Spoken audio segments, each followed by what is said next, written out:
The Garden Awakens drop is meant to be exactly the same regardless of what platform you play on, but as it turns out, the creaking is substantially rarer on Bedrock than Java. There's also an achievement on the Bedrock version that's not found on Java, and there's a rare piece of loot that's only on one version of the game but not the other. Mojang has been moving towards parity for the two editions of Minecraft for some time now, but every update actually moves the two editions further apart, and so even with a fairly small drop like this one, we have 13 major changes that were on one version of the game but not the other, and let's start with the biggest one right after I remind you to subscribe to the channel, perhaps with notifications, if you want to stay up to date with the latest Minecraft Bedrock news, although you don't need to follow the news to realise creaking hearts are substantially rarer on Bedrock than Java, because the very first thing anyone wants to do in this update is find a pale garden, and that's what I did, but after finding this pale garden, there are precisely 0 creaking hearts anywhere in it. I chopped down a bunch of the biome, I destroyed a lot of it, but I found no creaking hearts, but I loaded up the same seed on Java in the same location, and as you can see, there's a creaking right here. How does this happen? Well, the simple answer is this bug right here. Generated pale oak trees with creaking hearts are rarer than in Java Edition,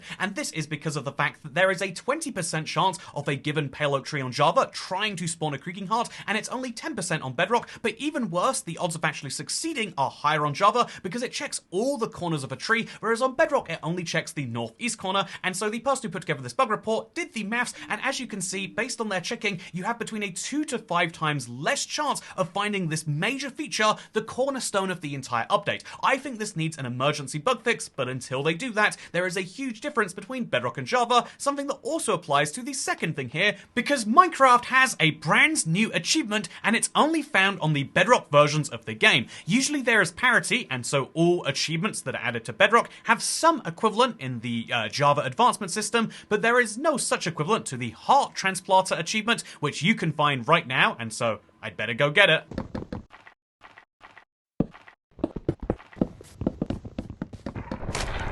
It is weird that you have to break 4 of those just to get one of these, but whatever. If I place this wrong, it's going to cost me a lot of time making a new one, but I think we did it correct. I'll strip the log, just to be extra sure, you know? It looks a lot better this way, in my opinion. Hey! Looks like I was in fact correct. The creaking heart has been placed in the correct alignment between 2 pale log blocks, and now I am one of 0.01%, that's fewer than 1 in every 10,000 people, who have played Minecraft and gotten this achievement. Go me, it's not actually that big of a deal because it came out literally a day ago, but I'm taking it to mean something. Speaking of taking things to mean something, the third change is a minor but important one because all sorts of sound effects are labelled slightly differently between Bedrock and Java. This won't impact the end user, but what will is the fact that certain pitches are different between the same audio files, and even weirder, certain audio files are exactly the same in every way, but for some reason when implemented into Bedrock were done so very slightly differently. This means that the Bedrock version of the Pale Gardens sounds just a little bit different, and I just think it's fascinating how this gets achieved in a world where they're trying so hard for parity. How did they miss this? But they did. Also, a difference I want to show off by showing you a feature you might not have used in Minecraft before. A lot of people love seeing that you can put like pickaxe symbols on signs in my last bits video, so I figured I would just show you a fun little tip about Minecraft. If you want to take a chest with all of its contents somewhere else, you can do that by pressing Control at the same time that you press pick block, and that means when you replace down the chest, it will be a chest which, as you can see right here, contains resin bricks, because this is a naturally spawning item inside of the Minecraft Bedrock Woodland Mansion. However, it's not meant to be in there, and it was removed from Minecraft Java snapshots quite a few weeks ago, but they never got around to removing it from Bedrock, and this is an extra little bit of a stab in my creaking heart, if you don't mind the pun, and it's because of the fact that I am specifically looking for resin in my world. I can't find any in my Pale Garden, and so I need to look for it in the Woodland Mansion, but resin clumps are substantially more valuable than resin bricks, because you can use those to craft a creaking heart, but you can't use resin bricks. You can only use them to craft things, and so we have a slightly less useful loot piece, which I just don't really love. By the way, yeah, you can tell that this chest has things inside of it, because it says plus data, just like how you can look at the data of the game to realize something interesting, which is the 6th big difference. Okay, I'll fully concede what I'm about to do is just a little bit bonkers here, right? But if I do this, and then set the time to night, I can show you... Oh my god! Sorry, not what I'm trying to do here. What I'm trying to show you is how there's a delay between when the creaking actually gets close to you and when it attacks you. So this actually works out in Bedrock's favor, but not in a way that you necessarily want. As you can see, the creakings get very close to me, but there's a bit of an odd delay between them trying to attack me and them actually succeeding. This is a Minecraft Bedrock mob problem more broadly, but it especially occurs with the creaking. I'm just gonna jump off here and die. Okay, actually, no, you know what? I've changed my mind. Before I show you the next bug, I need to show you something wild. So, I'm currently on peaceful, but I've set up all of these creaking hearts, and so the moment I go to not peaceful, this happens. There's just something joyous about this, right? Just watching it all happen. However, they can only spawn in right now because it's a spawnable surface. I watched my own guide on how to prevent creakings from spawning, and they won't spawn on any buttons, which means if I go back to peaceful and then cover the floor in buttons, except for like this spot over here and maybe like, I don't know, one spot over here too, then what should happen when we go back into easy is that they can only spawn in these two spots. Oh, but only one creaking can spawn there? That's boring. Oh, but every single time a creaking leaves that spot, another one can use it.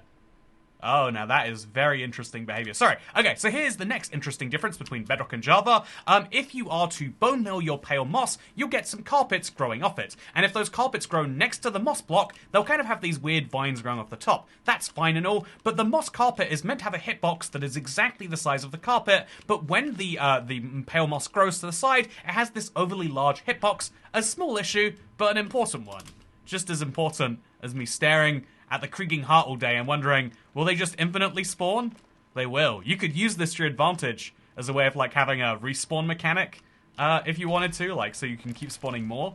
Very, very, very interesting. We break this block, another one spawns there too. It's very wild. Okay, next fact. Did you know that when you throw invisibility potions at mobs, their eyes are meant to remain visible? This is meant to be a balance on the invisibility, because otherwise it would be super OP.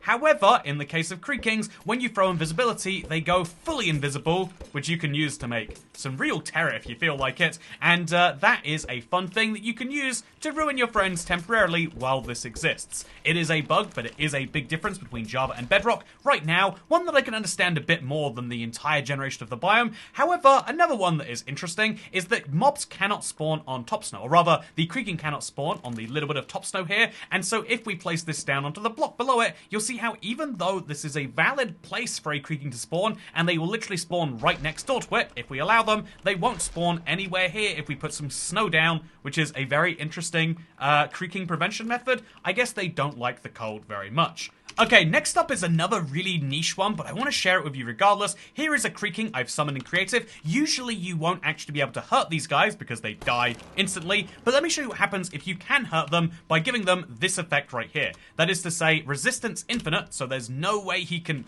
Oh, there's too many other creakings nearby, but he's never going to be able to die when I hurt him. Let's hear what it sounds like when I punch him now.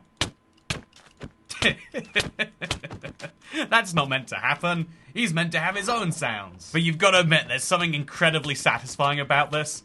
You know, I feel like this is the correct way to summon in creakings, and if you want to have a way you can punch them, this is it.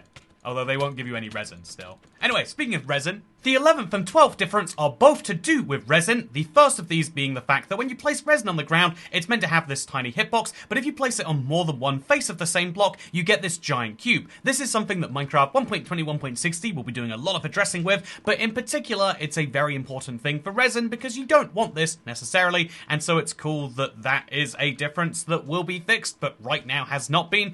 Also, a similar difference is that when you break any resin block, you get the full noise, as you can see. Let's listen.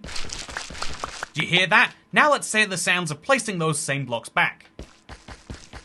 It's basically silent. You almost can't hear it. The same is true for most resin blocks, and so just keep in mind that the sound needs to be massively increased, but I guess that kind of falls under the idea of like, basically every sound needs to be changed in some way, it's just there's a bunch of volume issues, and so that is number 12 in terms of difference between Bedrock and Java. The 13th issue is really fun, because obviously Minecraft Java has access to the Pale Garden biome for single biome worlds. This is something that was a Java exclusive until Cracked Magnet came along and updated his super flat and custom world generator, and so you know what we can do now? Oh my god, ouch. Anyway, here we are inside of a Pale Garden only world. Honestly, it looks exactly the same as any other Pale Garden biome, but if we go into the sky in Creative, just so we can get a better view, you'll see like, okay, no, that's a lot of Pale Garden, but this is still technically possible as a biome. So now let's go zooming in any direction, and you'll see that, yep, Pale Garden only worlds are possible. And honestly, this has got to be the freakiest one to try and survive in at night, right? I mean, having Pale Garden everywhere, having a risk of, pale hearts and being messed up in every single part of the world is a really fun challenge. And the fact that it's all roofed too means you're going to be having mob spawning basically 24/7. And it gets me thinking, wouldn't this be a fun survival challenge? As you'll know, I've been doing Streamless, and so maybe for one of our stream days, we should try a survival world except it's all Pale Garden. So stay tuned for that. Make sure to check out the live channel every day and the unlisted live streams playlist if you want to see all past streams. But Toycat, that's not a 13th difference if there's now a version of it available on Bedrock. And you're right. So what is the 13th difference between Java and Bedrock? This is a huge one. Honestly, I should have led with this, but this is actually one of the biggest differences you'll ever notice between the two versions, because on the Java changelog, they made a massive change and they removed Herobrine from the game. However, the Bedrock version has not removed Herobrine, and so that means he's still in here somewhere. You know, gotta keep our eyes out because he could be after us at any point. Or you could argue that he's never made it to Bedrock and he's been bugged for the years that he's in the game. Who's to say for sure? All I know is I hope you enjoyed this video. Please do like it if you did, subscribe to see more of these, and I'll see you in the next one. Goodbye. I bet my map is going to look really bland. Oh yeah, that's an ugly map. Yeah, no one wants a map looking like that.